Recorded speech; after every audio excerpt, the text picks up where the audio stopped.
اعوذ باللہ من الشیطان الرجیم بسم اللہ الرحمن الرحیم یا ایھا الناس اعبدوا ربکم الذی خلقکم والذین من قبلکم لعلکم تتقون۔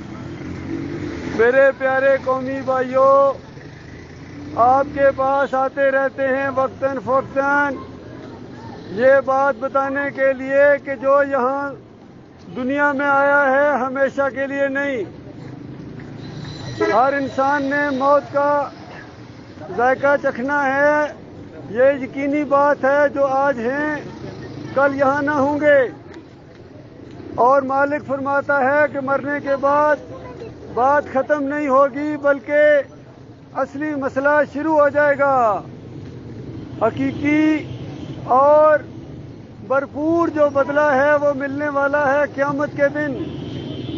اس دن جو جہنم کی آگ سے بچایا گیا اور جنت میں داخل کر دیا گیا وہ صحیح معنوں میں کامیاب ہے۔ باقی دنیا کی زندگی ایک امتحان کی زندگی ہے۔ یہ دنیا سیرگاہ نہیں ہے۔ سیرگاہیں اللہ تعالیٰ نے آگے رکھی ہوئی ہیں اپنے مومن بندوں کے لیے۔ زمین اور آسمان جتنی بڑی مملکت ہر ایک کو ملے گی، جنتیوں کو۔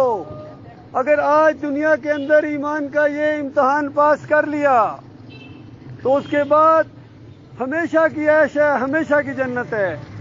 اور اگر اس دنیا کے اندر رہ کر اس بات کو نہ مانا اور اس دنیا کے اندر مگن رہے تو وقت تو بہرحال گزرتا جا رہا ہے۔ اس کے بعد مرنے کے بعد ایسی ناکامی ہوگی کہ اس کے بعد پھر کبھی کامیابی کا منہ نہ دیکھ سکو گے۔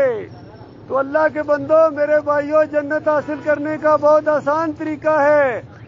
بس اللہ کے ساتھ کسی کو شریک نہیں ٹھہرانا ہے، اللہ کو اکیلا مالک ماننا ہے اور اس کے آگے اپنے آپ کو جھکانا ہے، کسی اور کے سامنے نہیں جھکنا ہے۔ اللہ کو پکارنا ہے مدد کے لیے۔ جب بھی سوال کرو اللہ سے سوال کرو، جب بھی مدد مانگو اللہ سے مدد مانگو۔ اللہ کے علاوہ کسی اور کو مدد کے لیے پکارنا یہ بہت بڑا شرک ہے، اور شرک ظلم عظیم ہے۔ لقمان علیہ السلام نے اپنے بیٹے کو یہی نصیحت کی تھی کہ یا بنیا لا تشرک باللہ ان الشرک لظلم عظیم، کہ بیٹے شرک نہ کرنا، اللہ کے ساتھ کسی کو شریک نہ ٹھہرانا، کیونکہ شرک بہت بڑا ظلم ہے۔ ایک کا حق دوسرے کو دینا ہے۔ یہ زمین اللہ نے بنائی ہے، اور آپ کا یہ تجربہ ہے، یہ چند سال پہلے جب زلزلہ آیا تھا کیسے ہلی تھی۔ اللہ کے بندو، اللہ کے خوف کی وجہ سے پہاڑ جیسے لگ رہے تھے کہ ایسے چل رہے ہیں۔ اللہ کے بندو دیکھو، یہ اس کی نعمت ہے کہ اب یہ اس زمین نے آپ کو تھاما ہوا ہے۔ بڑے بڑے پلازے یہاں بناتے ہو، دکانیں بناتے ہو، اس زمین کے اوپر چلتے ہو، اور راستے بناتے ہو، اور جہاں ایک جگہ سے دوسری جگہ گاڑیوں پر آتے جاتے ہو، یہ ساری اللہ کی نعمتیں ہیں۔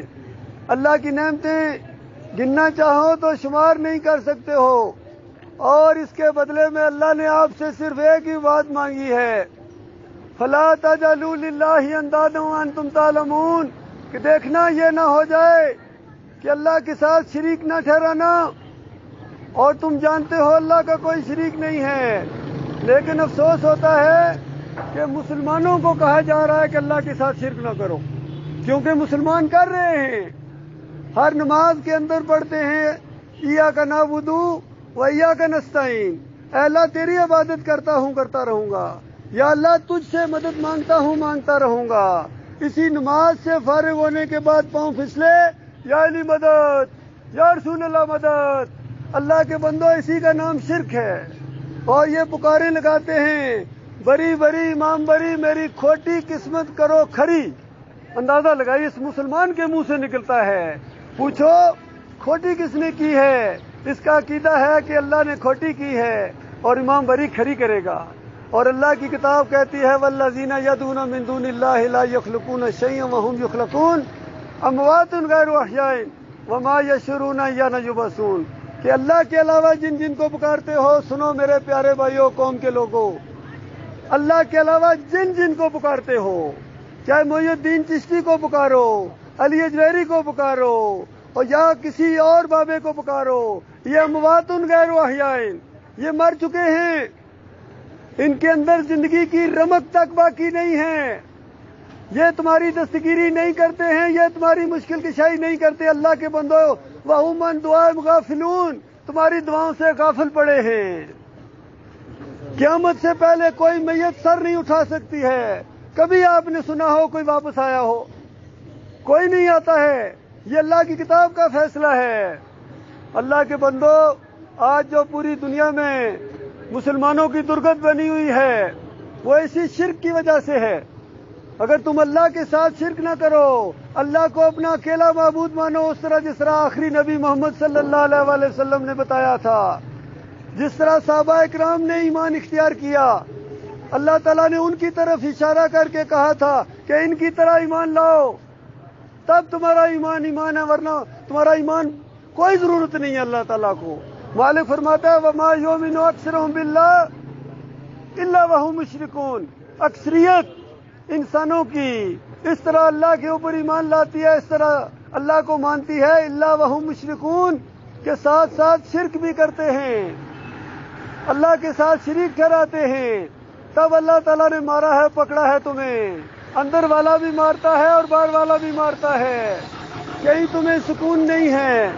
اللہ نے اپنے باغیوں کو تمہارے اوپر مسلط کیا ہوا ہے، جو تمہارے اوپر ترس نہیں کھاتے ہیں۔ تو اللہ کے بندو، یہ اللہ کا عذاب ہے، چاہے حکمرانوں کی شکل میں آئے، چاہے زلزلوں کی شکل میں آئے، چاہے مہنگائی کی شکل میں آئے، چاہے فرقہ بندی کی شکل میں آئے، یہ اللہ کا عذاب ہے۔ اور عذاب ٹلتا ہے توبہ استغفار سے، یا میری قوم کے لوگوں اللہ سے معافی مانگو، وہ تمہیں معاف کر دے گا۔ مالک فرماتا ہے وَلَوْ أَنَّ أَهْلَ الْقُرَىٰ آمَنُوا وَاتَّقَوْا لَفَتَحْنَا عَلَيْهِمْ بَرَكَاتٍ مِّنَ السَّمَاءِ وَالْأَرْضِ، اگر یہ بستیوں والے ایمان لاتے اللہ کے اوپر اور اللہ سے ڈر کر زندگی بسر کرتے، مالک فرماتا ہے میں زمین اور آسمان کی برکتوں کے دانے کھول دیتا ان کے اوپر۔ وَلَٰكِن كَذَّبُوا، لیکن انہوں نے جھٹلایا ہے ایمان کی بات کو، اللہ کو اکیلا ماننے سے انکاری ہیں، اللہ کو مانتے ہیں لیکن اکیلا نہیں مانتے ہیں۔ اور اللہ کا مطالبہ ہے قُلْ هُوَ اللَّهُ أَحَدٌ، کہو وہ اللہ اکیلا ہے، اس کو اکیلا معبود مانو۔